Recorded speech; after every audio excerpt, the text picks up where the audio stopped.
selamat datang dalam podcast Pusdiklat Kemenhan Badiklat Kemhan. Memberikan peningkatan melalui pendidikan dan juga pelatihan merupakan salah satu fungsi dari Badiklat Kemhan, yaitu dengan lahirnya Pusdiklat Kemenhan. Nah, pada episode kali ini, saya Lola Fitria akan sangat terhormat nantinya dapat berbicara langsung, ngobrol-ngobrol langsung dengan Kapus Diklat Kemenhan, yaitu Bapak Brigjen TNI Wasono Esos M. Hum. Tanpa berlama-lama lagi, mari kita laksanakan ngobrol-ngobrol bareng dan juga mengenal lebih dekat seputar Pusdiklat Kemenhan.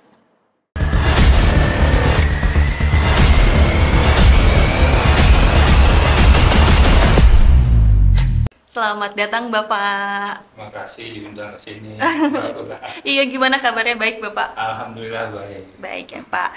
Kita langsung mulai aja ya Pak untuk sedetik ataupun sedalam episode ini kita akan nantinya mengenal lebih dalam mengenai Pusdiklat Kemenhan ini. Nah, tadi kita udah sebut-sebut namanya ada Pusdiklat Kemenhan. Itu tuh sebenarnya apa sih Pak? Tugasnya ataupun pengertiannya secara keseluruhannya. Jadi Pusdiklat Kemenhan ini adalah salah satu subsatker dari Badiklat Kemhan. Di mana Badiklat Kemhan itu ada 4 kapus. Ada Pusjemen, Bahasa, Tekfung, dan Bela Negara. Sedangkan Pusjemen ini berada di Pondok Labu, Jalan Jati tepatnya.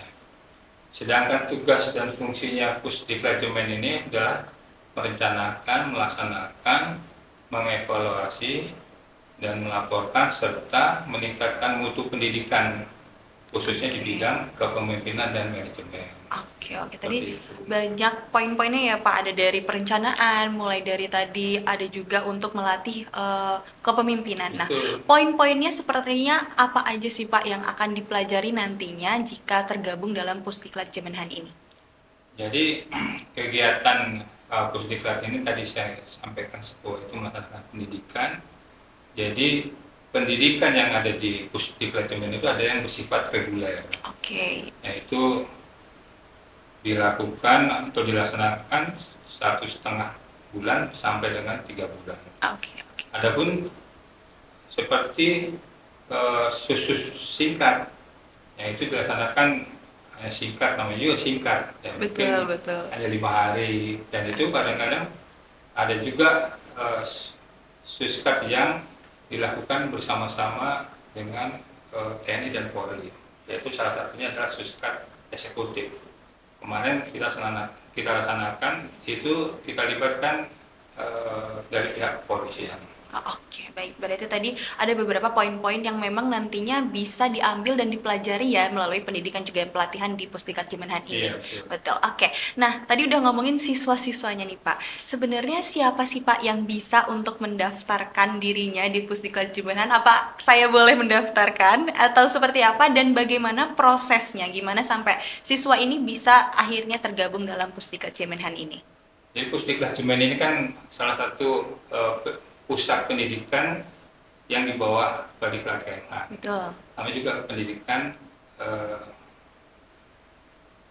latihan Kemhan, yaitu otomatis diprioritaskan adalah personil Kemhan dan TNI.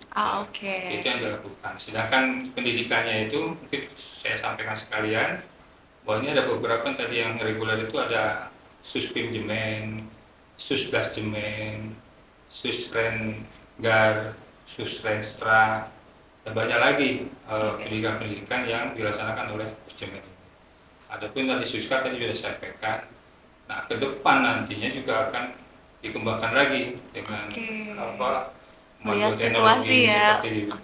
Jadi nanti mungkin insya Allah sesuai dengan petunjuk pimpinan akan dilakukan pendidikan secara blended nanti ke depan. Nah, ya mungkin ada tujuannya, yaitu supaya makin banyak peserta. Makin luas juga ya Pak ya, untuk fungsinya sendiri. Nah, tadi kalau misalnya untuk calon siswa yang nantinya akan bisa masuk di Pusdiklat Kemenhan ini, apakah ada sistem eliminasi, apakah ada sistem rekrutmen yang harus dipenuhi, apakah ada persyaratannya atau seperti apa nih Pak untuk siswa ini bisa tergabung di sini? Kalau persyaratan semua pendidikan itu pasti ada persyaratan. Betul. di SMA aja persyaratannya Iya, iya. ini harus dibuat. Iya, betul. Apalagi seperti Pusdimen ini pasti ada. Namun seleksinya ini bukan tugasnya dari Pusdiklat Jemen. Oh, oke. Itu ada di kewenangan di Ropok, ya, di Ropok Kemhan. Nah, dari Ropok itulah yang menentukan atau yang melaksanakan seleksi personil tersebut yang bisa mengikuti pendidikan di Pusdimen. Namun perlu diperhatikan juga karena alokasi itu kan sudah ada. Biasanya semua pendidikan itu ada alokasi. Iya, betul. Berapa orang anggaran Betul. seperti itu. Nah, itu intinya seperti itu. Kalau memang memenuhi syarat, contohnya 50, tapi alokasinya cuma 30, ya otomatis 30 yang diterima, yang 20 mohon maaf. Oke. Berikutnya seperti itu. Oke, berarti kalau tadi ngomong-ngomong tentang kota, Pak, berarti lulusan dari Pusdiklat Jemen ini kan pasti nanti banyak ya, Pak ya.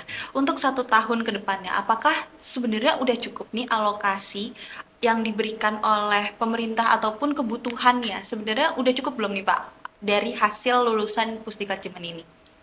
Kalau cukup sih, menurut saya belum ya, kan personelnya itu banyak dari TNI dan PNS yang ada di Kemhan dan TNI. Oke, baik. Nah, itu jumlahnya ribuan. Betul. Sedangkan sini Pusdimen 1 tahun itu hanya sekitar 260-an, 260-an lah. Oke. Itu yang outcome dari lulusannya ya. lulusan dari Pusdiklat Jemen. Ya, makanya tadi saya sampaikan ada dari pimpinan itu bagaimana sih supaya makin nambah lah dengan alokasi anggaran seperti itu, di menambah meningkatkan SDM ya, itu yang ada di Kemhan dan TNI. Nah, tadi saya sampaikan bahwa kita mencari terobosan-terobosan. Oke. Contohnya mungkin yang tadinya kita dilaksanakan secara klasikal itu kan biayanya banyak tuh, misalnya siswa itu akan datang ke sini dan harus disiapkan semuanya, dari makan dan perlengkapan semuanya. Nah, kita mau berinovasi, seperti dengan cara blended. Ya, blended bagaimana? Saya sudah perintahkan untuk merencanakan secara blended. Ternyata itu bisa menambah jumlah pesertanya. Karena otomatis dia akan belajar secara online. Sebagian secara klasikal, sebagian di kampusnya seperti itu. Berarti bisa juga nih untuk pemirsa yang nonton hari ini ya Pak ya, nantinya bisa, karena tadi bisa dilakukan secara PJJ ya, jarak jauh melalui online. Nah, ini juga berarti salah satu bentuk bagaimana Pusjemen ini mengikuti arus zaman ya Pak, karena sekarang pasti orang pengennya hybrid, pengennya online, jadi bisa dilakukan dimanapun ya Pak ya. Jadi gini Mbak Ula, dengan adanya secara blended atau online ini kan, siswa ini tidak harus datang ke sini. Betul. Dia bisa sambil bekerja, ada waktu. Iya, betul. Dia bisa melaksanakan seperti itu. Intinya ilmunya itu dia dapatkan. Nah, tadi kan kita di dalam Pusdiklat Jemenhan ini kita melakukan proses pendidikan juga pelatihan. Pasti orang-orang juga mungkin pemirsa di rumah nih bertanya juga, sebenarnya mutunya tuh akan dijamin siapa nih Pak untuk pendidikan dan juga pelatihan kita ini di Pusdiklat Manajemen ini Pak? Maksudnya dijamin? Jaminan yang mutu atau akreditasi kalau misalnya orang lain gitu ya. Jadi Pusjemen ini kan ada pendidikan yang dijamin mutu oleh lembaga administrasi negara. Kebetulan tahun ini kita sudah dilakukan reakreditasi. Sebenarnya sudah pernah, hanya karena waktunya sudah habis, kita dilakukan reakreditasi oleh lembaga administrasi negara. Pusdiklat Jemen itu bukan hanya akreditasi lembaga, tapi juga program. Nah, dalam hal ini programnya adalah pendidikan atau saya ulangi, pelatihan kepemimpinan pengawas dan administrator tadi, PKP atau PKA. Itu yang jamin mutunya di bawah lembaga administrasi negara. Dan kita sudah mendapat akreditasi B. Saat ini masih B ya. Kita berharap nanti ke depannya bisa mencapai akreditasi A. Betul. Berarti nggak usah khawatir ya untuk nantinya yang mungkin calon-calon penonton di sini yang mau masuk di Pusdiklat Jemenhan untuk karena Pusdiklat Jaminan ini sudah terakreditasi oleh LAN ya Pak ya, Iya, betul. dan juga nantinya mutunya kita sudah terjamin. Dan juga kita sebagai penjamin mutu Oh di TNI iya, dan Angkatan. betul. Jadi TNI dan Angkatan juga melaksanakan PKP PKA. Ya. Nah, penjamin mutunya adalah Dari Pusdiklat Pusdiklat Jemen. Jaminan ini Harus gitu ya. begini, Jadi kita- nggak mungkin dong kitanya juga itu ya Iya. Pak. Sebagai- Oke. iya, kan kita sudah diakui oleh LAN bisa menyelenggarakan itu sebagai penjamin mutunya itu. Dan kita harus pegang itu. Oke, baik Pak. Nah, tadi kalau misalnya untuk pendidikan juga pelatihan yang ada di Pusdiklat Jaminan ini, apakah pernah nih kita melakukan kolaborasi dengan pihak eksternal? Oh, kerjasama sama Iya. eksternal. Betul. Pasti lah kita Pasti, laksanakan. Seperti pengadaan barang kita kerjasama dengan LKPP. Oh, oke. Terus dengan Kementerian Keuangan itu kita kan ada pendidikan perencanaan dan anggaran tadi. Kita dengan Bappenas juga itu hubungannya dengan pendidikan perencanaan dan anggaran tersebut. Kita harus kerja. Dengan BRIN juga kita ada Litbang itu kita kolaborasi juga dengan karena kan pakar-pakar pendidikan ada di BRIN ya, kita undang seperti itu. Oke, berarti semua sumber ataupun semua nantinya pengajar di sini benar-benar berkualitas dan Ya, juga kita harapkan betul ya Pak untuk meningkatkan pendidikan dan juga pelatihan di Pusdiklat Jaminan ini ya Betul. Pak ya. Karena harapannya ini kan kita harus cari narasumber yang kompeten lah, Betul, sehingga betul. hasilnya outcome-nya itu sesuai dengan harapan yang pimpinan inginkan seperti itu. Betul. Nah, mungkin juga Pak ngomong-ngomong dalam episode hari ini kita ada di ruangan podcast yang menurut saya ini adalah wow banget karena tiba-tiba ada di Pusdiklat Jaminan, tiba-tiba ada ruangan podcast yang sudah tersusun rapih seperti ini Pak. Sebenarnya ada nggak sih tujuan tersendiri? Nggak hanya podcast, tadi juga di sini bisa divideoin untuk bikin video PJJ, Video betul. Ataupun nanti juga menjadi sarana untuk penginformasian Pusdiklat Jaminan ini juga ya Pak secara luas ya. Oke, baik. Bapak terima kasih untuk waktunya. Kita udah ngobrol-ngobrol lebih jauh dan semoga pemirsa yang menonton juga lebih paham ya Pak mengenai Pusdiklat Jaminan ini. Kita harapkan seperti itu. Oke.